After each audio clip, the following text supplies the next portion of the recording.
For 1 whole year, my wife loved another man while I slept beside her. And the night I discovered the truth, my entire world shattered in silence. PLS, subscribe my channel. A story a day. And tell me, where are you watching from in below comment box. Let's start. I never believed silence could hurt more than words. But that was before the truth entered my home like an uninvited guest. Slow, quiet, and poisonous. My name is Ethan Miller, and until a year ago, I believed I was a blessed man, married to the gentle, bright and warm-hearted Claire, a woman I thought I understood completely. If someone had told me then that she would betray me, I would have laughed with the confidence of a fool. I didn't know that the same hands that held mine in public trembled with guilt in private. I didn't know that the late-night messages she dismissed as work updates came from another man. I didn't know that the woman I loved most in the world was slowly slipping away from me, day by day, smile by smile. The story didn't begin with a dramatic discovery. It wasn't a lipstick stain on a collar or a message flashing on her screen. No, it started with something far smaller, so small I ignored it. It began with distance. A cracked routine. Claire used to be the kind of woman who laughed loudly at breakfast. Even when she was running late for her job at the marketing firm downtown, she would steal bites from my plate, teasing me that I always cooked the eggs better than she did. We had silly rituals. She would hide my keys every weekend just to see how long I took to find them, and I would pretend to be annoyed. But around 13 months ago, something changed. One morning she sat across from me at the table, stirring her coffee endlessly without drinking it. Her eyes, usually alive and bright, looked tired. Not the physical tiredness that comes from lack of sleep, but the emotional exhaustion that comes from hiding something heavy. "You okay?" I had asked. She smiled, but it was the kind of smile that touched only her lips, not her eyes. "Just work," she said. I believed her. I trusted her. I didn't even think to look deeper. That was my first mistake. The nights, she didn't come home on time. Over the next weeks, Claire started staying late at the office more frequently. At first it made sense. She had just been given a new project, something about rebranding a client's luxury product line. She seemed excited about it, or at least she pretended to be. But then the late nights became more than just sometimes. They became routine. Some evenings she'd return home past midnight, tiptoeing inside as if her footsteps could disrupt my sleep or her guilt. "You didn't have to wait up," she would whisper. "I wasn't waiting," I would lie. "I always waited." She would shower immediately, come back smelling of lavender soap, too freshly washed, too clean, as if erasing traces of a world I didn't know. But I didn't question her. That was my second.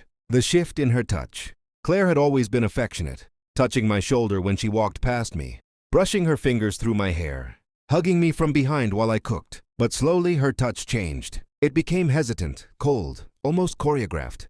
When I kissed her, she kissed back. But it was as though she wasn't really there. One night when I wrapped my arms around her in bed, she flinched slightly before relaxing. "What's wrong?" I asked softly. "Just tired," she murmured. But I felt it.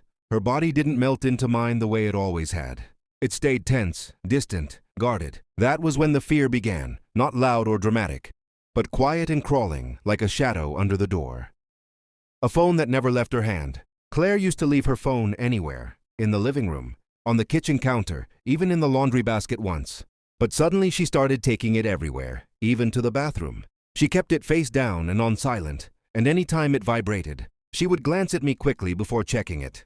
One evening, while she was showering, her phone lit up in the dark bedroom.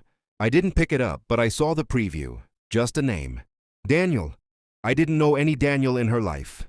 But I didn't touch her phone. I didn't open her messages. I didn't confront her. Maybe I was scared of the truth. Maybe some part of me already knew. That was my third mistake. Choosing peace over clarity.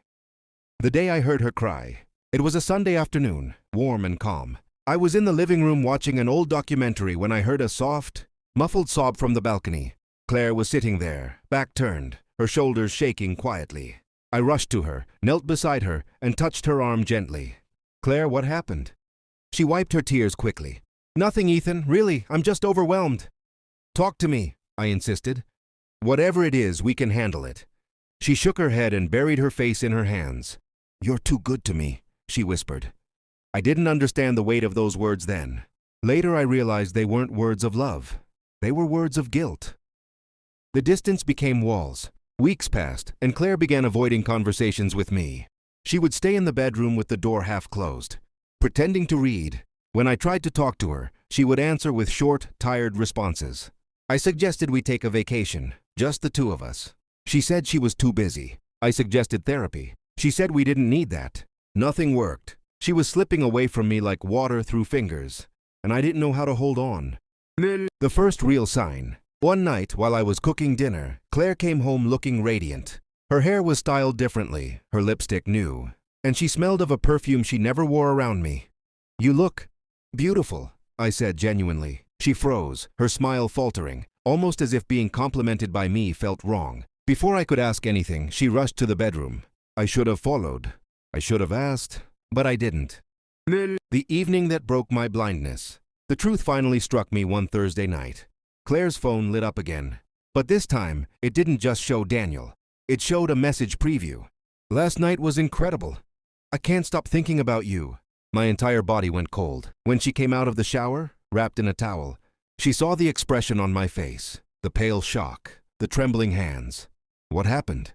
she asked slowly. I couldn't speak at first. My throat felt tight. Finally, I looked at her. "Who's Daniel?" Her face changed instantly, not with fear, but with resignation, as if she knew this day would come. She sat on the bed, looked down, and whispered, "Ethan, please don't do this tonight." The room spun. Not anger, just pain. Heavy, suffocating pain. "How long?" I forced out. Her silence was my answer. I sat down slowly, feeling every bit of air escape my chest. "A year?" I asked. She didn't deny it. My heart cracked in ways I didn't think were possible. A year. A whole year of lies. A whole year of me loving someone who had already left me. Her explanation that didn't heal. When she finally spoke, her voice was trembling. "I didn't plan any of this. It just happened. I was lonely, I was confused, and he was there. It wasn't supposed to last. I tried to end it. I really did.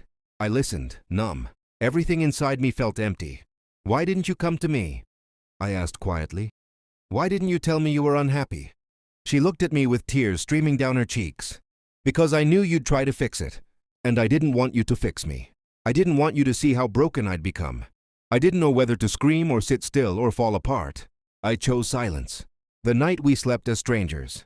We slept in the same bed that night, but we might as well have been miles apart. She cried quietly beside me.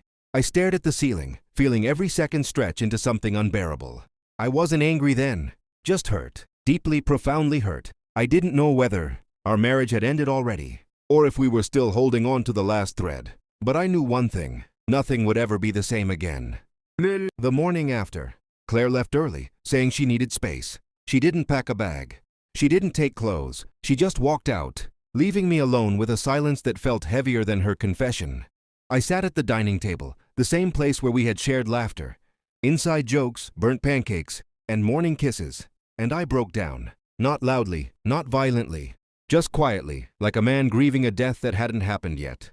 Because that's exactly what it felt like. The death of trust. The death of the man I used to be. Morning light used to feel warm. It used to fill our home with a soft glow that made everything look peaceful, even on days when life was messy. But the morning after Claire confessed felt different. The sunlight fell on our walls like an unwelcome reminder that life outside continued normally while mine had stopped. The house felt foreign. Her slippers were still by the bed. Her half-used perfume bottle sat on the dresser. Her favorite mug, the one with sunflowers on it, stood in the sink. Every object whispered the same thing. She was gone, but not gone. Close yet unreachable. I spent hours sitting on the edge of the bed, staring at nothing. My phone rang twice, unknown numbers, but I didn't care enough to check. For the first time in years, my heart felt heavy in a way no words could explain. It felt like betrayal had weight, real, physical weight, and it sat on my chest. A call I never expected. Around noon, my phone buzzed again. A name appeared this time, Claire. I stared at the screen for a full 30 seconds before answering. Her voice was shaky. "Ethan, can we meet?" I didn't trust myself to speak, so I said nothing at first. She inhaled slowly. I want to explain everything. Not excuses. Just the truth. The truth. Funny how the truth arrives only after everything else has already fallen apart. I finally said, "Where?" "There's a cafe near my office," she whispered. "The one we used to go to on weekends." Of course. Our memories were now battlefield locations. "I'll be there," I said, surprising myself. Because even though I didn't know what I wanted from her, I knew one thing. I needed answers. Real ones. The cafe that remembered us. The cafe smelled the same: fresh pastries, roasted coffee, vanilla candles. People laughed at nearby tables, tapping on laptops, living in a universe where heartbreak didn't exist. When Claire walked in, I almost didn't recognize her for a moment. Her posture was stiff. Her eyes were swollen. She looked fragile in a way I had never seen. She sat across from me, placing her trembling hands on the table. "Thank you for coming," she whispered. I said nothing. She took a shaky breath. "I know you hate me right now." "I don't hate you," I replied softly. That was the painful truth. Hate is easy. But I wasn't lucky enough to feel something easy. Claire looked down, tears filling her eyes. "You deserve so much better than what I did to you." I clenched my jaw, holding in the hurt. "Then tell me why." "The reason I never saw coming." She closed her eyes for a moment, gathering strength. "It started last year," she said quietly. "Remember when I miscarried?" My heart froze. Of course I remembered. It was the hardest period of our marriage. Claire had slipped into grief so deep I sometimes worried she wouldn't come out. I tried everything: therapy, support groups, time away from work, but she pushed all of it away. She continued, voice breaking. "I felt like a failure, as a wife, as a woman, and you were so patient, so strong. I thought you were pretending not to blame me." My chest tightened painfully. "Claire, I never blamed you. Not for a second." She nodded weakly. "I know, but I blamed myself. And that guilt, it ate me alive." I stayed silent, letting her speak. One night after work, I broke down in the office. Daniel was there. He had gone through a divorce the same year. He understood brokenness in ways I thought no one else did. It felt like she was describing a movie, something fictional, but every word cut deeper. "I told him things I should have told you," she whispered.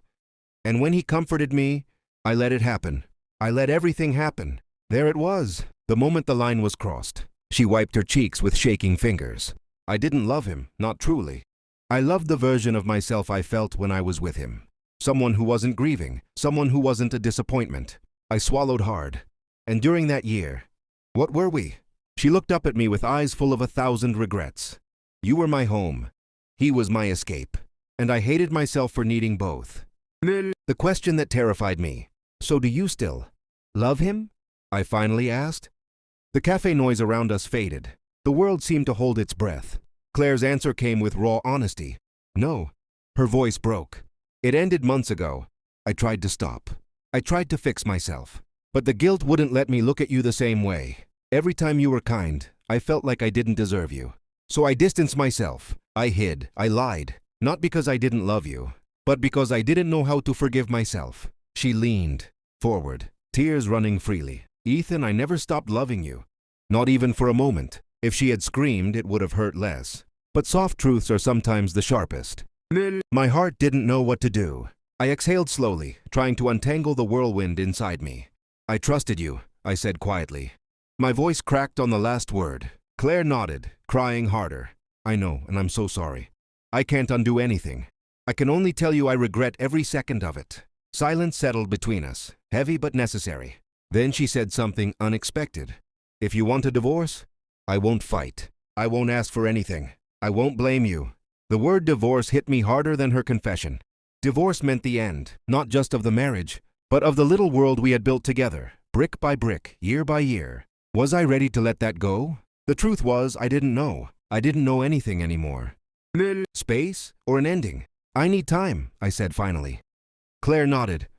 "I'll give you all the time you need." We stood up slowly. She hesitated, then took a step forward as if she wanted to hug me. But she didn't. She stopped midway, hands shaking. "I love you," she whispered instead.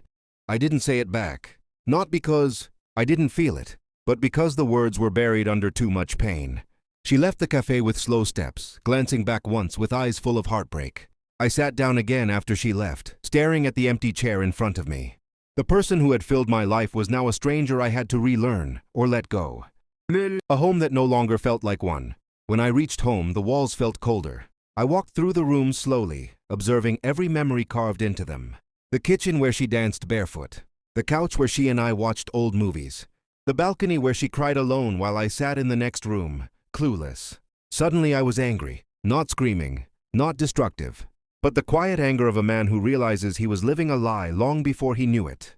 I sat on the living room floor, gripping my hair, breathing heavily. How do you decide the future of a marriage built on years? of love but shattered by 1 year of betrayal. How do you balance forgiveness with self-respect? How do you move forward when every memory now has a shadow? The nights that followed. Over the next few nights I barely slept. I replayed conversations in my mind, like scenes from a film I never wanted to watch. Claire's expressions, her tears, her explanations, and the saddest part, her pain was real. My pain was real, but they were not the same. My friends noticed my silence. My brother called twice. I ignored everyone. Sometimes I hated her. Sometimes I missed her. Sometimes the two feelings blended into something unbearable. Her letter. On the 4th day, I came home to an envelope at the door. Her handwriting. Inside was a letter. Not long, not dramatic, just raw honesty.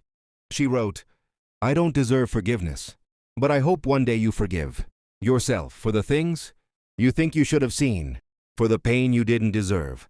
I'm staying at my sister's. Take your time.